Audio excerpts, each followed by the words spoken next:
हसरतों से हम आपकी राह संजोते हैं, हसरतों से आपकी राह संजोते हैं, सपनों की दौलत हम आप पर लुटाते हैं, सपनों की दौलत हम आप पर लुटाते हैं।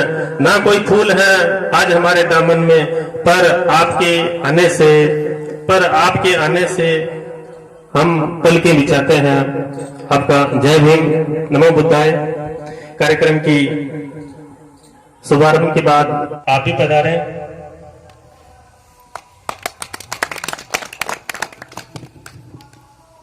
और इसी कड़ी में लादूराम जी अमरत्या वाले आप भी पधारें और कार्यक्रम की विशिष्ट अतिथि का पदभार ग्रहण करें।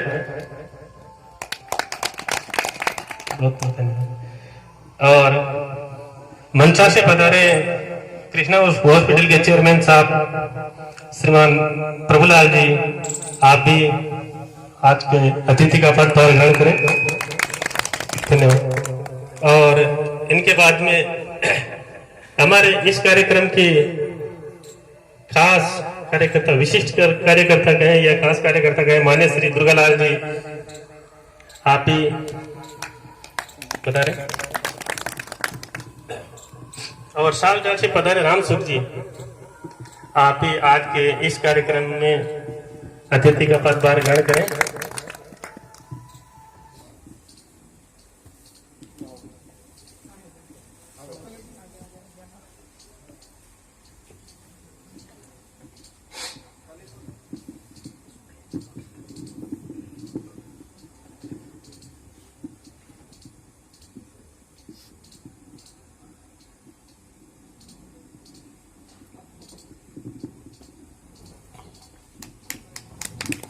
तालियों के बाद जय भीम। और अब आपके बाद में कार्यक्रम के विशिष्ट अतिथि मान्य श्री लक्ष्मणलाल जी वर्मा पीओ साहब जो वाले, आपके स्वागत के लिए मैं दुर्गालाल जी और प्रेमचंद से निवेदन करूं कि आप आए। दुर्गालाल जी, प्रेम जी, लाला राम जी, आप आ जाओ।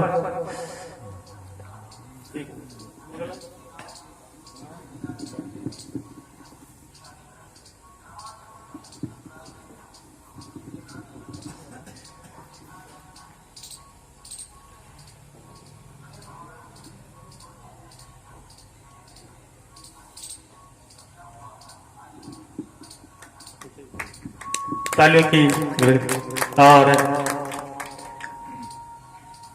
माने सीपीओ साहब के बाद में हमारे वर्तमान सीआर साहब जगदीश जी, इनके स्वागत के लिए मैं भगवान लाल जी और रामदेव जी से निवेदन करूं कि आप पधारें।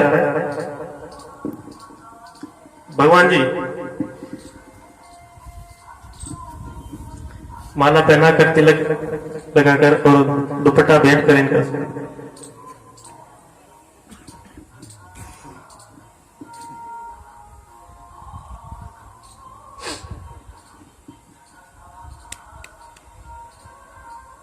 एक साथ जय भीम।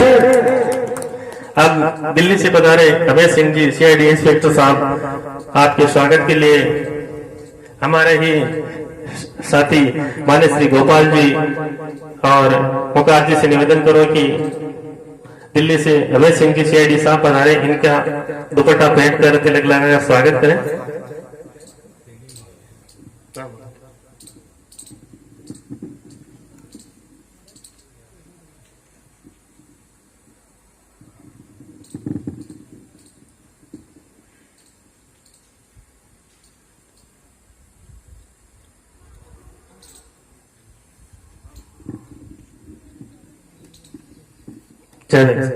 और आपके बाद में मान्य श्री शंकर लाल जी पूर्व सरपंच साहब सेठ साहब, मान्य श्री शंकर जी के स्वागत के लिए मैं हमारे ही कार्यकर्ताओं में से मान्य श्री नंदराम जी और सेदान जी। और सबसे पहले ये कहना चाहता हूँ कि आप कोई आपस में झगड़ा नहीं करें, ना कोई छोटा है ना कोई बड़ा है, हम भाई हैं, मिलकर रहेंगे।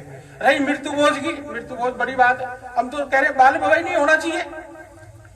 गौरी शंकर जी साकेत से बात करते हैं वीडियो कॉलिंग से, है, यहाँ से टोंक से जाते हैं और वो छोटे मोटे नाट्य सिस्टम, ये सारा सिस्टम थोड़ा सुधारना पड़ेगा। किसी को बुरा नहीं लगना चाहिए, लेकिन आज हम यह है हमारे महापुरुषों की वजह से है।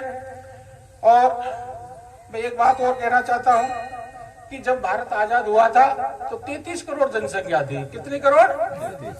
और देवता कितने थे? 33। तो एक आदमी पे एक देवता था, फिर भी हमारी जनता भूखी थी। हमारे पास जमीन नहीं थी। लक्ष्मी के रूप में, सरस्वती के रूप में, मैंने कभी स्कूल में सरस्वती पे माली नहीं चढ़ने दी। और सिंगोली से रिटायरमेंट हुआ। सिंगोली कितना बड़ा स्कूल है सिंगोली, और कितना बड़ा गांव है। वहां सावित्री फुले की भरतपुर से वो तस्वीर लेके आया था। असली में जो शिक्षा की जो जोत जगाई थी वो तो सावित्री फुले थी। उसके बाद में और भी हमारे ये वेदा जी है, कम महापुरुष थे। फिर अभी बामसेव का एक और स्टेटमेंट आया कि हमारे जो राजपूत है इस दुनिया में, यहाँ भारत में, वो तो नागवंशी है। नागवंशी मतलब मूल निवासी है। तो हम 85% की बात करते थे, अब हम तो 6% और प्लस हो गए, हम तो 91 पे हो गए। जब हमारी संख्या 91 हो, चाहे मुकुंदपुरिया हो, चाहे आपका खासरोड हो, तो फिर सरपंच भी हमारा होना चाहिए, वार्ड पंच भी हमारा चाहिए। तो हम खंड खंड में हम बिखरे हुए हैं, तो कहां से होगा?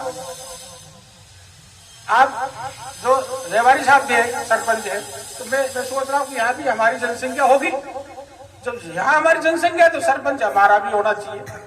जहाँ हमने भरतपुर में हमने ये कर रखा है कि जहाँ हमारी जनसंख्या है वहाँ कोई रिजर्व सीट पे हमारा कोई आदमी समाज खड़ा करेगा, लेकिन जनरल सीट पे होगा वो सब मिलके जनरल सीट पे फाइट करेंगे। और मेरे यहाँ से जनरल सीट पे सरपंच मेरे समाज का है, बेरवा समाज का है, जाटव समाज का है। हमको खंड टुकड़ों में बांट रखा है। तो हमें ऐसी एकजुटता दिखानी है और छोटे बड़े सबका सम्मान कर। जब मैं देखता हूँ वो अपने ये बच्चा है तो वो बड़ा अच्छा लगा मेरे को। हमारे पास खिलाड़ियों की कमी नहीं है। अभी प्रिया सिंह बीकानेर से जो मेडल लेके, गोल्ड मेडल लेके आई थी और वो एयरपोर्ट से अकेली चली गई उसके साथ में, और इसके बदले दूसरा कोई आदमी होता तो पता नहीं क्या मजबे के साथ जाती। तो हमारे बच्चे भी पढ़ते हैं तो इनको दर्द होता है। आज की तारीख में बता रहा हूं, क्यों कि जब हम पढ़ते थे तो हमारे टीचर ही नहीं थे। हम पढ़ते थे तो जब हमारे टीचर नहीं थे और वो थे तो वो जात छिपा के हमको पढ़ाते थे। लेकिन आज हमारे टीचर है, गोपाल जी हैं, अपने गोपाल दूसरे हैं, और गुरुजन बेटे हुए, आप बेटे ही है, गुरु जी है। अब जब हमारे टीचर हुए तो विद्यालय का निजीकरण कर दिया। विद्यालय क्या कर दिया? वो विद्यालय से फेल कर दिया। तो ये इस सरकार की, चाहे कोई दूसरी सरकार की, मैं किसी सरकार की वो नहीं करता, लेकिन कोई सी सरकार हो, चाहे वो 74 साल से शासन कर रही हो, चाहे उसने और कम किया हो, अगर वो हमारा बैकलॉग भरती, अगर हमारा बैकलॉग भरती तो हम इतने बेरोजगार नहीं होते। संविधान में साफ लिखा हुआ है। तो हमारा बैकलॉग भी खाली पड़ा था। ये कितनी भी सरकार आई है, मैं नाम नहीं ले रहा किसी का, क्योंकि हम ये सामाजिक मंच है। हमें ऐसा करना पड़ेगा कि हम समाज के सभी मिलके, जैसे अभी बता रहे थे जटिया समाज से, हम सब एक ही समाज के हैं। हमको मिलके हमारी खुद की गवर्नमेंट बनानी पड़ेगी। हमको खुद को फैसला करके खुद का सरपंच होगा, खुद का इसका प्रधान होगा, जब हम आगे बढ़ सकते हैं।